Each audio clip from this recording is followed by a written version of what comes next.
My nihilism has taken a deep and abiding hold. I was just back there walking through the Spectrum Mall, as I do every night, walking my dog. And I was struck by two things.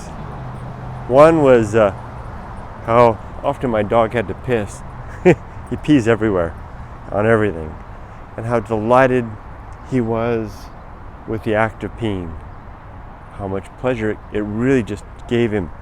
Which, I looked down at him and I'm thinking, what a silly thing. Just peeing. It seems to be the purpose of his life in some ways. Did you really enjoy that peeing, Ollie? Ollie, wasn't that fun?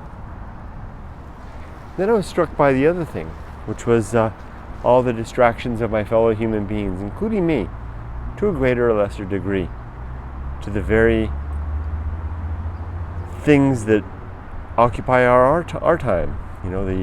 The shopping and the windows, looking through the windows, and all the amusements of the shopping mall, the pleasure of being with our family and friends, the laughter, the storytelling, the bonding, the making memories, all of those things, which seem so substantial and so meaningful. Yet I couldn't help but wonder if they're anything more than the delight that Ollie was getting, sniffing the other dog's urine and feces, and then pissing on it himself. Ollie, wasn't that fun? Whoop! Oh, wasn't that fun? Yeah.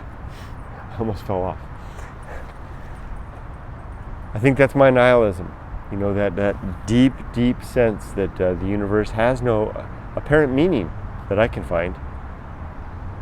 And, I wrote Going Alone about that. That's the whole purpose of the book, Going Alone. And I'm reading this book now, A Book of Silence by Sarah Maitland.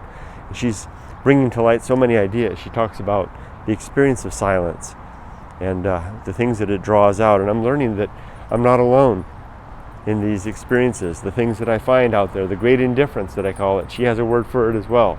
I think she calls it like the deep emptiness or something like that. I can't remember. I wrote it, I underlined it.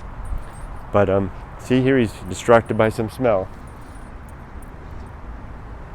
Sure as exciting and rewarding and interesting to him as buying a new pair of cargo pants would be for someone like me over at the Gap.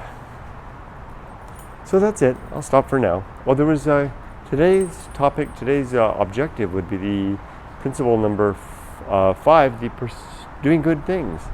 Just taking the time to make the world a little bit better step by step.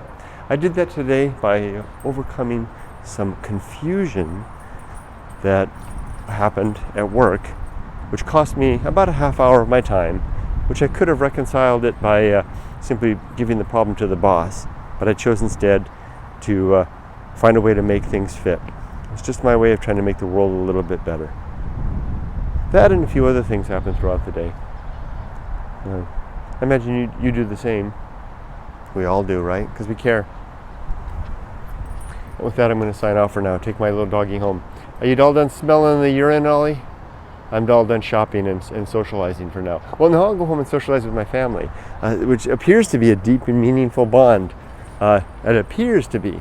But in the end, I don't think it is. That's a problem with thinking that the universe has no meaning, and with thinking that we're mortals and that we won't survive our death. And then in the end, it really doesn't really matter very much, other than the simple spark and whimsy of what is in the moment that is. And that's all right.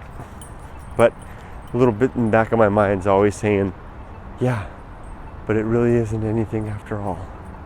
It is, but it isn't. I'll sign off for now. And that's not a depressing thought for me. Nihilism doesn't drive me to depression. Nihilism drives me to want more and to seek more. I had to do that little twirl because Ollie had me twisted. Nihilism draws me to sobriety, not from alcohol, but to a sober sense of reality. And I like that. Take care, everybody. Until tomorrow.